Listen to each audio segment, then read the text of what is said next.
এখানে একটি HP brand পিসি দেখতে পাচ্ছেন। তো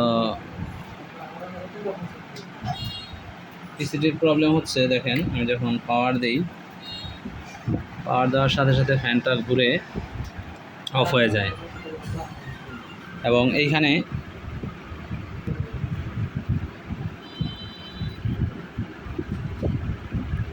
থ্রি রেড লাইট 1 2 3 1 2 3 4 এবং 4 হোয়াইট লাইট দেখাচ্ছে। ওকে, তো এক্ষেত্রে যেটা ইন্ডিকেট করতেছে সেটা হচ্ছে পাওয়ার সাপ্লাই প্রবলেম হচ্ছে, এরকম একটা দেখাচ্ছে এবং বলতেছে যে আমাদের র্যাম, বায়োস এই জিনিসগুলা আমাদের প্রবলেম আছে এবং বোর্ডে প্রচুর ধুলাবালি আছে দেখা যাচ্ছে। এখানে এই যে প্রচুর ধুলাবালি আছে সেটা দেখা যাচ্ছে। তো আমরা র্যামটা প্রাথমিক অবস্থায় ক্লিন করব এবং বায়োসের যে ব্যাটারিটা আছে সেই ব্যাটারিটা চেঞ্জ করব।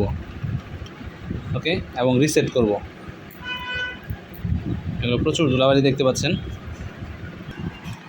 আমরা র্যামটা অলরেডি ক্লিন করে নিচ্ছি ইরেজার দিয়া। দেন এখন আমরা বায়োসটা চেঞ্জ করব। প্রাথমিক অবস্থায় আমরা বায়োসটা উল্টা করে লাগাবো। ওকে, বায়োসটা উল্টা করে লাগাই দিছি। তো উল্টা করে লাগানোর ফলে এটা হচ্ছে রিসেট হবে। আমাদের এখান থেকে পাওয়ার কানেকশন অফ করা, দেন হচ্ছে এখানে র্যামটা খোলা এবং বায়োসটা রিসেট হচ্ছে। তো সিমোস রিসেট করার এখানেও একটা বাটন আছে। তো এটাকে যদি আমরা 10 সেকেন্ড প্রেস করে ধরে রাখি তো সেটাও রিসেট হয়। ওকে, তো এটা আমরা রিসেট করতেছি। ওকে, তো দেন এখন আমরা এটাকে রিসেট আশা করি হয়ে গেছে। বায়োস ব্যাটারিটা খুলে নিব। দেন হচ্ছে ব্যাটারিটা আবার এখন ঠিক মতো প্লেস করে দিব। ওকে, তো আশা করি আমাদের রিসেট হয়ে গেছে। র্যামটাকে ফিক্সড করে বসাই দিচ্ছি। ওকে, দেন আমরা পাওয়ার দিচ্ছি।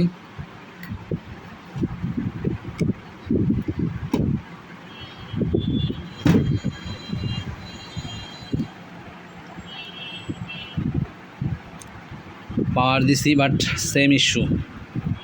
ওকে, সেম ইস্যু, চালু হয়ে থেমে গেছে। দেখি আমাদের এখানে আবার পাওয়ার দেই, থেমে গেছে। আমরা পাওয়ারের বাটনটাকে 10 সেকেন্ড প্রেস করে ধরে রাখি।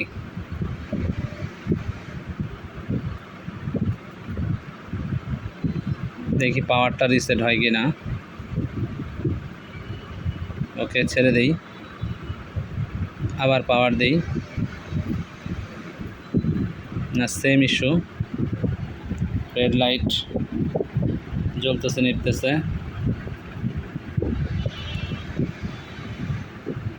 আচ্ছা, আমরা দেখি আমাদের ভোল্টেজ ঠিক আসে কি না। 5 ভোল্ট, আমাদের ভোল্টেজটা ঠিক মতো আসে কি না দেখি।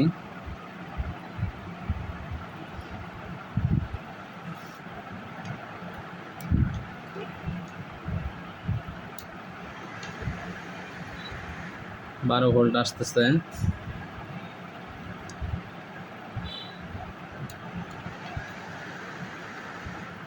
এখানেও 12 ভোল্ট আসতেছে।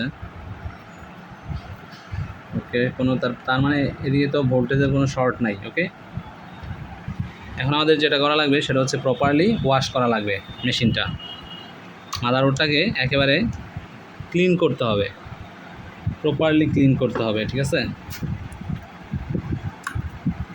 যেভাবে ক্লিন করলে এটা ক্লিন হয়। দেখেন প্রসেসরের এদিকেও প্রচুর ধুলাবালি আছে। টোটালটা একেবারে ধুলাবালি দিয়া একেবারে কাভার্ড। ওকে, তো এটাকে আমরা ক্লিন করে তারপরে দেখব যে আমাদের প্রবলেম সলভ হয় কিনা।